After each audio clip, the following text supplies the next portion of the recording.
Herbert's 100 harem. Things were very easy to get onto the planet, so Herbert was walking out below the massive swaying trees.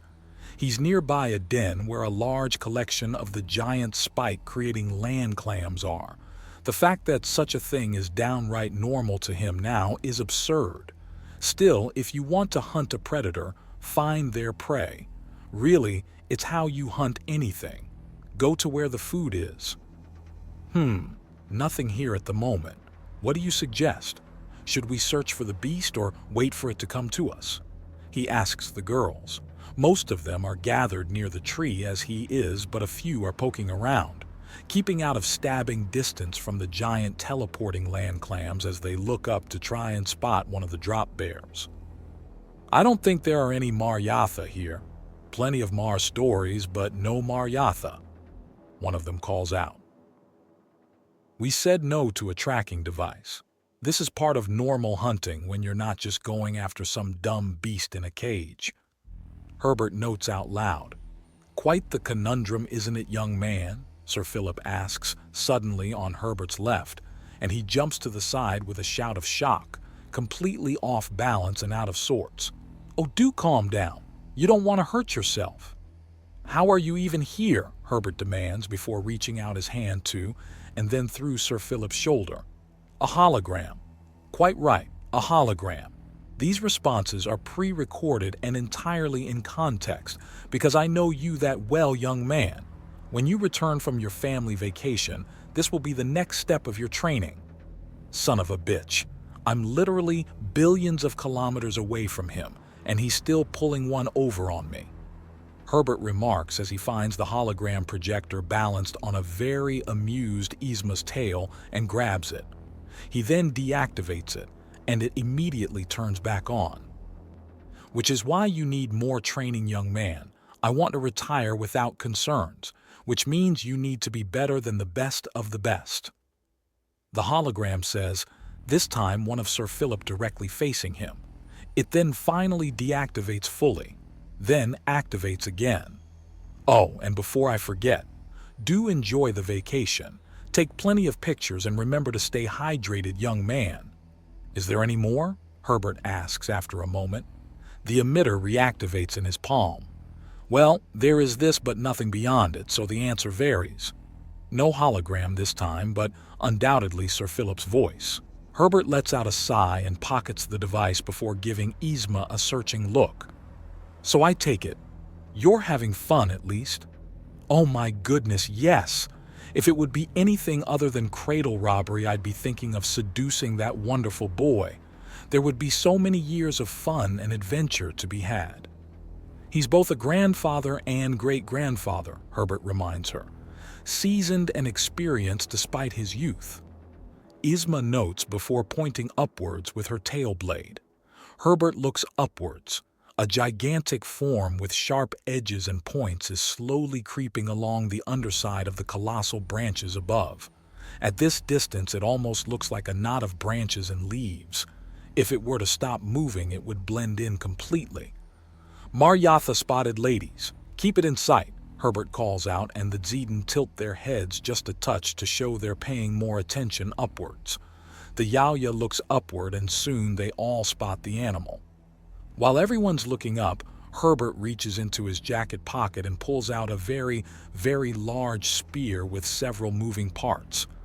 Its head is also wrapped so he can actually reach into his pocket and pull it out without slicing his hand open. Or rather, in half, as this spear is a sharp one. It's certainly one way of hunting.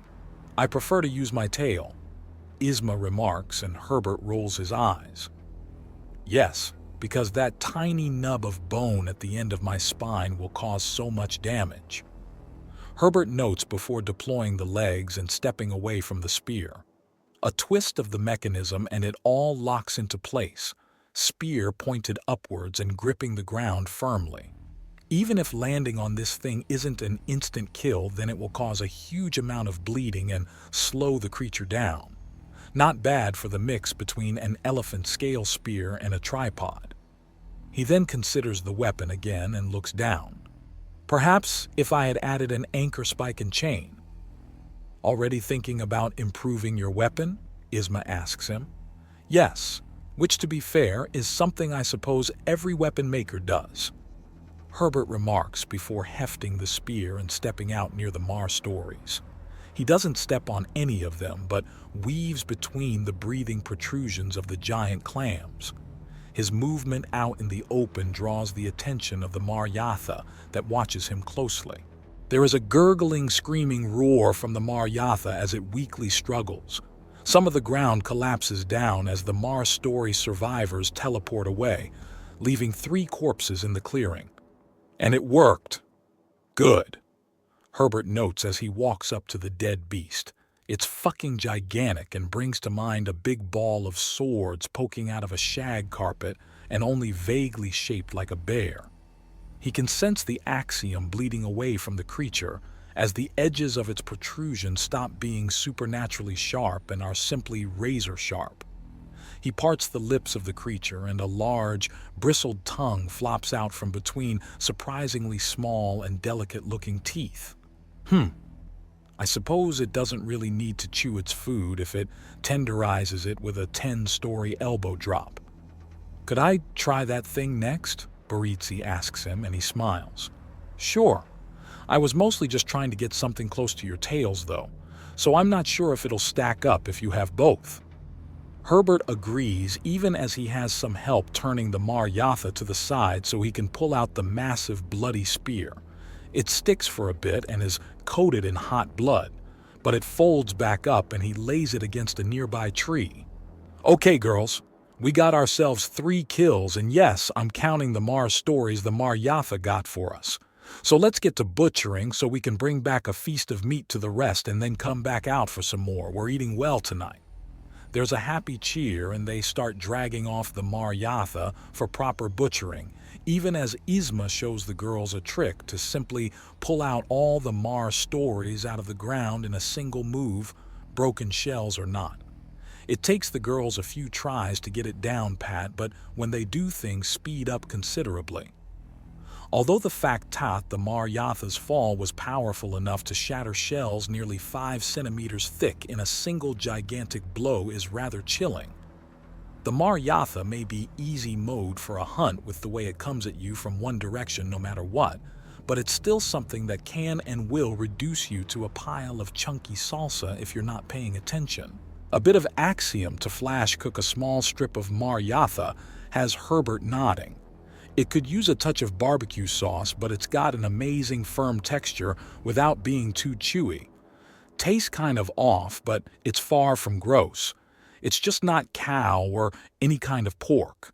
It's kind of sweet, but he hasn't had the widest sampling of Earth's animals and can't really compare it to something from home.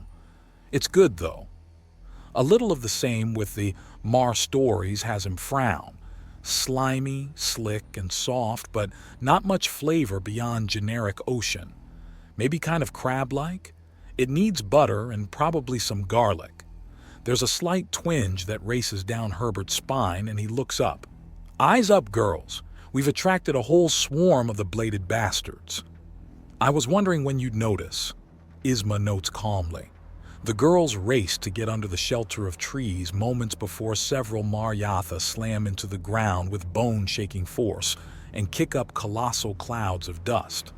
The thickness of the canopies above means that there's no grass on the forest floor, so it's mostly stone and dirt. Herbert switches to thermal on his visor and draws a plasma pistol. His first shot reduces the head of the nearest Mar-Yatha into a char, killing it instantly. He rushes in and times his next shot to burn through the neck of one that had already started moving to one of his girls. He lets his focus flow into the axiom. The world slows as it flows into his spiking adrenaline, and he's now moving so fast that he's leaving enormous wakes in the dust. His third shot turns out to be a final one as it burns into the eye of a Mar-Yatha, and he turns to see the last one has already met its death on the entirely unconcerned Isma's tail. She's speaking, but he's in another time scale, so it sounds slowed down to the scale of incomprehensibility. He looks upwards and snaps his arm to force open a hole in the dust cloud. His sight unfettered, he sees that there are several more in the canopy above. More prey. Will you hunt? Yzma's voice is at the same speed he's at. He pushes aside the minor mystery and simply leaps out of the cloud to land on the trunk of a tree. He feels it groan and protest the sheer force he brought to bear, before outright splintering around his feet as he pushes off and away to clear the rest of his distance. The plasma seems to crawl through the air as he fires 3 shots. The weapon needs time to rest, so he simply lets go of the plasma pistol and draws a short sword out of an internal pocket.